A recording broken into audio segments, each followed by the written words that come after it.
नमस्कार दोस्तों, इलेक्ट्रिकल दोस्त में आज मैं आपको ड्यूअल स्टार्टर के बारे में बताऊंगा। सबसे पहले पावर डायग्राम बताऊंगा, फिर कंट्रोल डायग्राम। तो सबसे पहले दोस्तों पावर डायग्राम बता रहा हूँ, ठीक है दोस्तों। पावर डायग्राम का ये जो है दोस्तों, ये कंट्रोल से पूरा सर्किट बना हुआ है, सर्किट डायग्राम। और मैं यहाँ आपको पूरा इसको एक एक करके एक्सप्लेन करने वाला हूँ, ठीक है।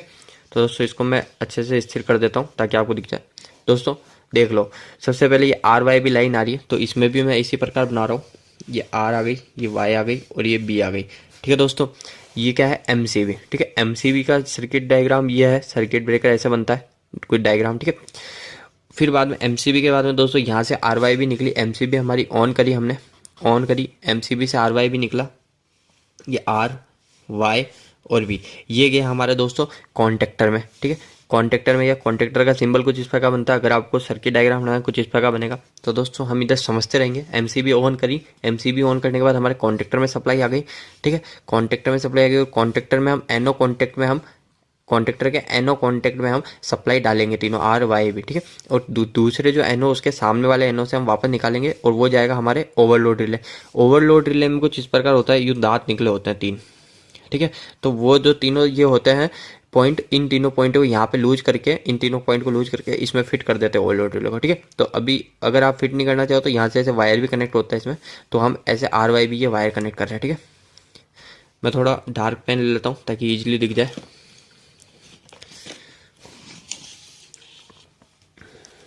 ठीक है। तो ये आर वाई और ये बी यहाँ पे यू कनेक्ट हो गए।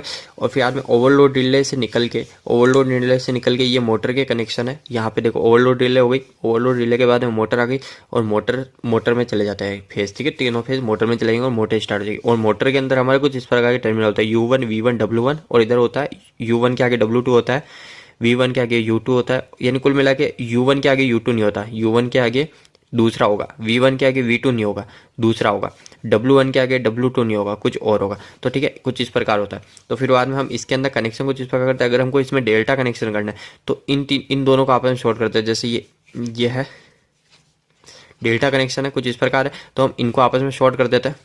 और फिर बाद में कहीं से भी तीन वायर निकाल लेते हैं, एक, ये दो और ये तीन, या फिर यहाँ से भी निकाल सकते हैं, ठीक है। और अगर स्टार कनेक्शन करना है तो हम इन तीनों को शॉर्ट कर देते हैं, ठीक है। इधर या फिर इधर के तीनों को शॉर्ट कर देता है। और फिर बाद में जैसा भी इधर के तीनों को शॉर्ट कर दिया तो इधर से तीन वायर ले लेते हैं और वो इधर ओवरलोड रिले में कनेक्ट हो जाते हैं, ठीक है। मैं यहाँ से आपको इजी वे में समझने के हिसाब से बना, ठीक है। अब कंट्रोल डायग्राम समझ लेते हैं। पावर डायग्राम शायद आप समझ गए होंगे, ठीक है। पावर डायग्राम में इतना कोई मसला नहीं है। अगर फिर भी कोई जानकारी लेनी है तो आप मुझे नीचे कमेंट बॉक्स में कमेंट कीजिए या फिर इस वीडियो को एक बार आप रिपीट करके देखिए, ठीक है। अब है कंट्रोल डायग्राम। तो कंट्रोल डायग्राम का है थोड़ा मसला और ये भी बहुत ईजी तरीके से समझा दूंगा अभी मैं।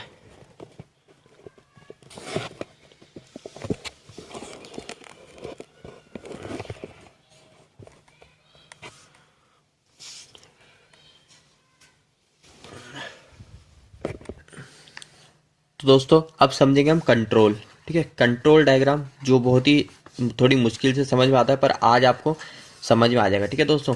कोई दिक्कत नहीं कंट्रोल डायग्राम में। तो कंट्रोल डायग्राम क्या होता है दोस्तों, एक फेस उठता है हमारा सबसे पहले। ये देखो यहाँ पे सिंबल भी बना हुआ है पूरे सबके एक एक करके। तो फेस उठता है सबसे पहले, वो जाता है हमारा एमसीबी के अंदर, ठीक है। एमसीबी कुछ इस प्रकार बना देता हूँ मैं, ये एमसीबी हो गया, ठीक है। एमसीबी के बाद में जो निकलता है ना वो दोस्तों, इसके बाद में हमारा ये कहीं पे भी कनेक्ट कर सकता है। ये ओवरलोड प्रोटेक्शन को हम कनेक्ट कर देते हैं, जैसे अभी इस डायग्राम के हिसाब से बनाते हैं हम, ठीक है। स्टार्ट पुश बटन को कनेक्ट करते हैं। स्टार्ट पुश बटन जो हमारा ग्रीन कलर का पुश बटन होता है, ठीक है। तो वो ग्रीन कलर का पुश बटन यहाँ कनेक्ट हो जाता है, ठीक है, स्टार्ट। तो इसके पीछे कुछ इस प्रकार के टर्मिनल होता है, कुछ ऐसे टर्मिनल होते हैं। तो ये वायर जो एमसीबी से निकला वो एक इधर कनेक्ट हो जाता है, फिर इधर से वापस से इधर निकल जाता है, ठीक है। तो ये आप समझ गए होंगे, समझाने के हिसाब से होना है। स्टार्ट पुश बटन के बाद में हमारा लग जाता है एक stop push button. Stop push button जो हमारा रेड कलर का पुश बटन होता है, ये हो गया स्टॉप पुश बटन, ठीक है। Stop push button, stop push button होता है हमारा एनसी कॉन्टैक्ट और ये होता है हमारा एनओ कॉन्टैक्ट, ठीक है। इससे निकलने के बाद फिर बाद में एक लगती है हमारी ओवरलोड रिले। ये देखो जैसे इसमें लिखी हुई है, स्टार्ट पुश बटन हमने लगा दिया, एमसीबी लगा दी सबसे पहले। एमसीबी इसमें नहीं दिखाई दी, यहाँ पे एक एमसीबी भी होती है, तो ठीक है। एमसीबी तो हमारे एक प्रोटेक्शन के लिए, पर वो सर्किट डायग्राम में नहीं आता, तो इसलिए इसने यहाँ पे नहीं दिखाई, तो हम प्रोटेक्शन के हिसाब से बनाया। एमसीबी के बाद में स्टार्ट पुश बटन हमने लगा दिया। स्टार्ट पुश बटन एनओ होता है, तो जैसे ही हम इसको दबाएंगे तो सप्लाई हमारी इधर आ जाएगी, ठीक है। फिर बाद में stop push button, stop push button का एनसी कॉन्टैक्ट लिया, ठीक है। एनसी कॉन्टैक्ट के बाद में यहाँ पे लगती है ओवरलोड रिले, ठीक है, OLR। ओवरलोड रिले का सिंबल कुछ इस प्रकार रहता है। OLR थर्मल प्रोटेक्शन होती है, ठीक है। तो इसका भी NC कॉन्टैक्ट लेता है अपन, ठीक है। इसके NC कॉन्टैक्ट के बाद में डायरेक्ट हमारा कॉन्टैक्टर की कॉइल में जो A1 होता है ना उसमें सप्लाई चली जाती है, और यहाँ पे A2 में हम न्यूट्रल डायरेक्ट दे देते हैं, ठीक है। तो कुछ इस प्रकार होता है।